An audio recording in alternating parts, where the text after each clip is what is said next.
दीपावली सरिला एवं कमिला सुना दर मात्र 2 दिन रे सुना दर रे बड़ ह्रास देखा मिली।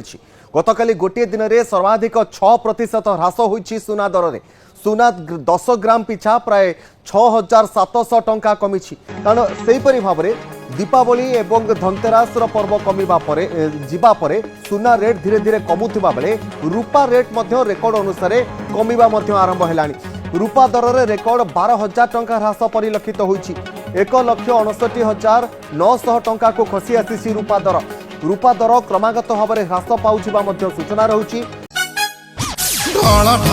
अरे रे आखि तोर आए रे मारी देला चाकू अबे तुम दीटा ये पागल भाया कहीं हो अबे तू जानिनु कि सुना रेट कमी जाइए से खुशी है कि आम दीटा ये डेऊचु।